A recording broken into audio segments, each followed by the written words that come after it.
সিপিএমের এক নেত্রী অভিযোগ করছে যে বংশগোপাল চৌধুরী তাকে ভার্চুয়ালি যৌন হেনস্থা করেছে এবং সে কারণে পার্টি বংশগোপাল চৌধুরীকে বহিষ্কার করেছে। কি বলবেন? এটা অনেক আগে করা উচিত ছিল।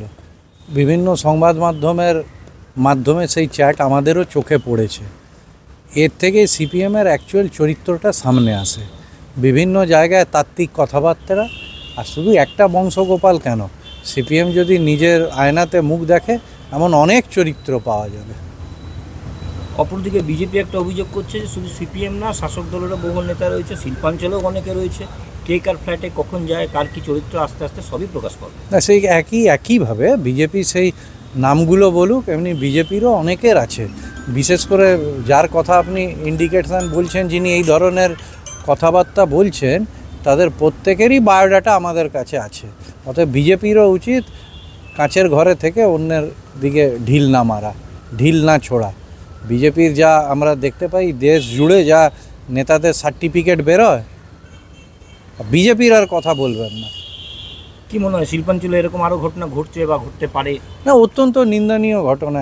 দেখুন, এটা যে কোনো বয়সেই একজন এই ধরনের হওয়া উচিত নয়। তাহলে একজন নেতার প্রতি, সে যে দলেরই হোক, তার দলের অনুগামী বা সেই দলের সমর্থকদের তো আর আস্থা থাকবে না, বিশেষ করে মহিলাদের। এটা সম্মান নিয়ে টানাটানি এই ধরনের ঘটনা। অতএব কোথাও একটা, আমার ব্যক্তিগত মত মনে হয়, রাজনীতির একটা, আমাদের মূল্যবোধের একটা অবক্ষয় হচ্ছে। এই জায়গাটা সবচেয়ে আগে জরুরি। এটা আমরা যারা রাজনীতির বিভিন্ন স্তরে আছি, আমাদেরকেই এটা কিন্তু সংশোধন করতে হবে।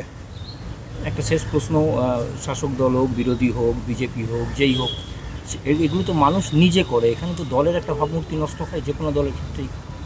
স্বাভাবিকভাবে সেটাই তো আমি বললাম, যে এটা দায়িত্ব আমাদেরই নিতে হবে। কারণ এমনিতেই দেখুন, রাজনীতিবিদরা সে যে দলেরই হোক, 10টা কাজ করলে সেগুলো মানুষের চোখে আসে না, কিন্তু একটা ধরুন কোনো কারণে যদি নেগেটিভ কাজ হয়, সেটা নিয়েই চর্চা হয়। তাই সতর্ক হতে হবে আমাদের নিজেদের মধ্যে যদি কোনো দোষ ত্রুটি থেকে থাকে, অবশ্যই সেটা আমাদের সংশোধন করতে হবে। বিজেপি বলছে শিল্পাঞ্চলে খুঁজলে এরকম অনেক পাওয়া যাবে, আপনারাও কি তাই বলছেন? আগে বিজেপি নিজেদেরগুলো খুঁজে লিস্টটা বার করুক না, পরে আমরা বলবো। বলছি সিপিএমের এক নেত্রী, তিনি অভিযোগ করেছেন যে বংশগোপাল চৌধুরী তাকে ভার্চুয়ালি যৌন হেনস্থা করেছে এবং পার্টি বংশগোপাল চৌধুরীকে বহিষ্কার করেছে। কি বলবো? দেখুন, এই সিপিএম দল, এরা 34 বছর পশ্চিমবঙ্গে রাজ করেছে। আজকে সোশ্যাল মিডিয়া এত স্ট্রং, এসব বেরিয়ে আসছে। এর আগে এইরকম প্রচুর ঘটনা, তখন তো সোশ্যাল মিডিয়া ছিল না, তখন মানুষ এইভাবে ফেসবুক করতো না, এত ইলেকট্রনিক্স মিডিয়া এইভাবে সোচ্চার ছিল না। অনেক লোক পার পেয়ে গেছে। ওরা বলে না, আমাদের চুরি ধরতে পারছেন, আমাদের দুর্নীতি ধরতে পারছেন। 34 বছরে এই ব্যাপারগুলো ছিল না, এখন হয়েছে, বেরিয়ে আসছে একের পর এক। এরা এইরকমই, এদের 34 বছরে এরকম কত ঘটনা ঘটিয়েছে। ভালো করে যদি বের করা হয়, এরকম ঝুড়ি ঝুড়ি বেরোবে। আর তাদের 34 বছরের বামফ্রন্টের রাজত্বের পরে এই তো এই চোচ্চর এই শুরু হয়েছে, এই আমাদের 14 বছর যে আমরা ভোগ করছি। এইসব এদেরকে বহিষ্কার করেছে। দেখবেন আগামী দিন এইসব মাল গিয়ে ওই 14 তলার ওখানে হাজির হচ্ছে।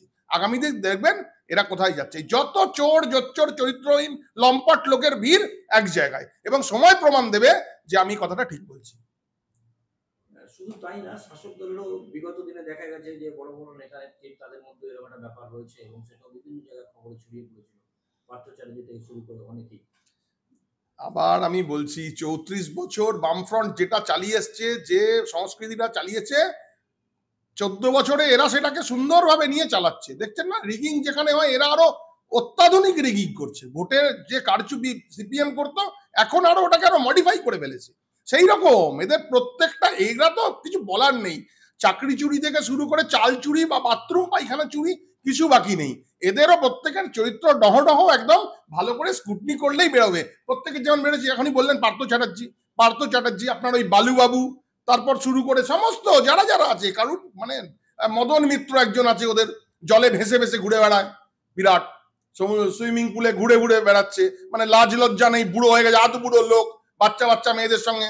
আর আমার আর বেশি বলবার কিছু নেই, সারা মানুষ পশ্চিমবঙ্গের দেখছে কি হচ্ছে। বর্তমান বামফ্রন্ট যা চালিয়ে এসছে, এখন সেটাই একটু এক্সটেনশনে, ওই জিনিসটাই আরো মডিফাই হয়ে হচ্ছে। শিল্পাঞ্চলে কি আরো এরকম মানে সম্ভাবনা থাকতে পারে?